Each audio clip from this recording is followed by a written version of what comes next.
To describe the phase behavior of a binary mixture, ternary mixture, or any sort of mixture, one of the more common and versatile tools that we could use is what's known as a phase diagram. And so essentially a phase diagram is just a sort of figure that shows the different types of phases that form when you vary the mole fraction or composition of a system and compare it to some other variable. Commonly, you'll see the composition compared to temperature or pressure, but for more specific applications, you could also compare it to things like conductivity or diffusion. Really, the number of possibilities is infinite. And so these phase diagrams, they're very useful sort of tools because they allow us to kind of visualize how intermolecular interactions will affect our system. And so to show you an example of a phase diagram, here's one that I made recently for a system that obeys the regular solution theory model that we derived previously. And you can see in this phase diagram, the y-axis is temperature, the x-axis is the mole fraction of what I call species 1, and there are also additional other features on this plot that we'll describe as we go through this series of videos.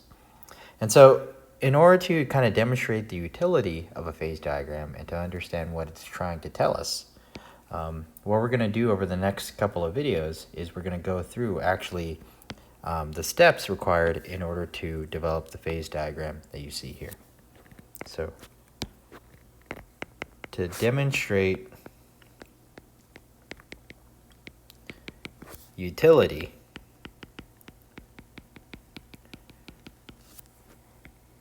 we're going to go through the steps of creating a phase diagram.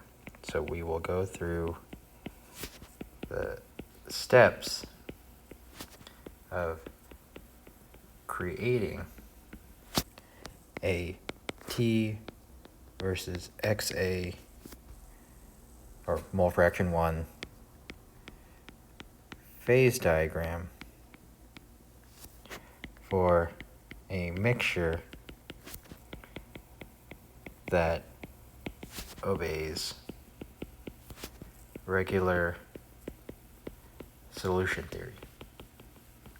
So in other words, the Gibbs energy of the system follows the model that we derived previously. Okay. Now, when we're looking at a typical phase diagram, there's a couple of important features that we want to look at. Okay. All right, so the first feature I want to highlight is what's known as the critical point.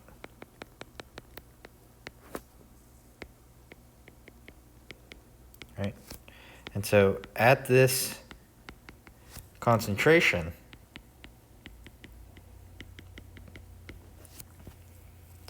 which we'll call Xi, C, if the temperature of the system is above some sort of critical temperature, then rather than getting some sort of liquid-liquid phase separation, instead our entire solution will just be homogeneous. So one phase solution is formed for all compositions. Okay?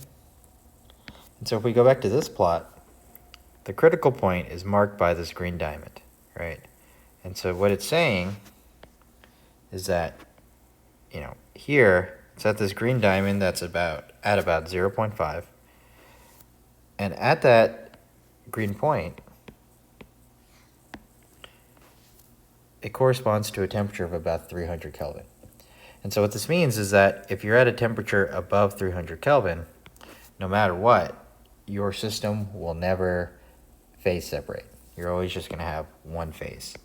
So we could call this the one phase regime. Okay? All right. The next feature I want to describe is the binodal. Okay? It's also known as a coexistence curve.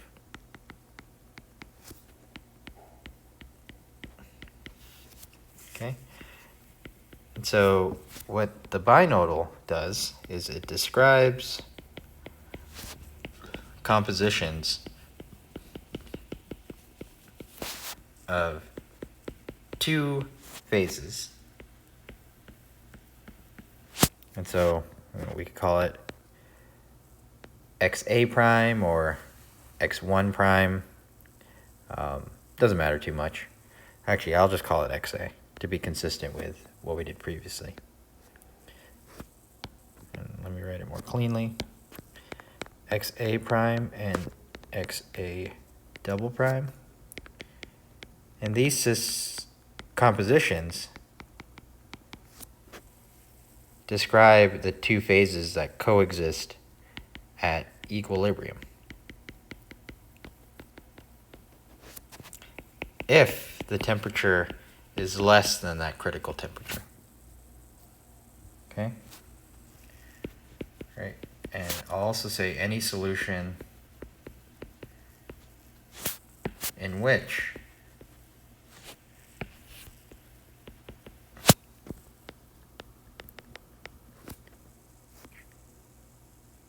both T and then the overall mole fraction of the solution are under the binodal, that system will be out of equilibrium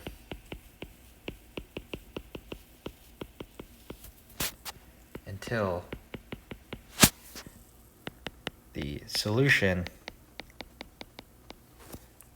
phase separates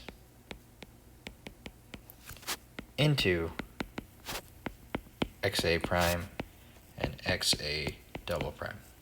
Okay?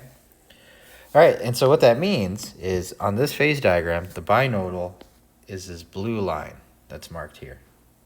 Okay?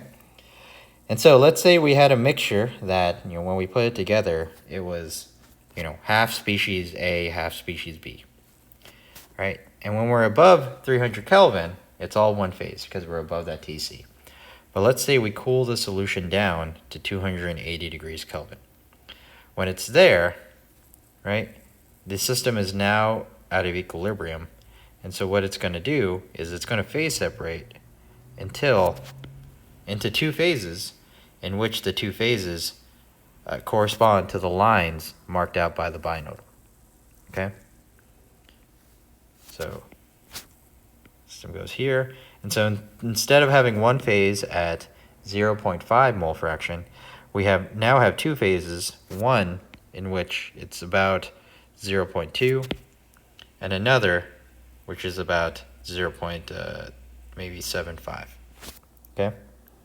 All right, and so that's how the composition of the two new phases is determined. The last sort of thing I want to identify is the spinodal.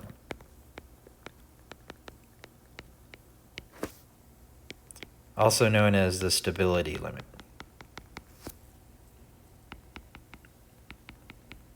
Right? And so what this spinodal does, right, everything under the binodal is unstable, but the spinodal allows us to be a bit more precise. And so the spinodal will divide that area underneath the binodal into a metastable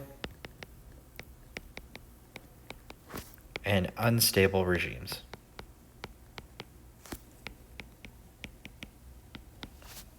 Okay. So here, the spinodal is marked by the red dashed line. Okay. Right, and so if you're between the binodal and the spinodal, so let's say our solution was here, we're technically out of equilibrium. But, in order for the system to phase separate, that process, there may be energy barriers and things like that slow phase separation down. And so as a result, it may take a long time for the system to actually phase separate. The mechanism of phase separation isn't going to be super fast. In contrast, if we're here and we're past the spinodal, then the driving force for phase separation is very strong. And the system, once we're underneath the spin nodal, the system will phase separate very quickly into the two different phases. Okay? And so essentially, being under the binodal just tells you you're at equilibrium, but being under the spin nodal tells you you're really out of equilibrium, so you're going to phase separate immediately. Okay? All right, so those are just some basic features of phase diagrams.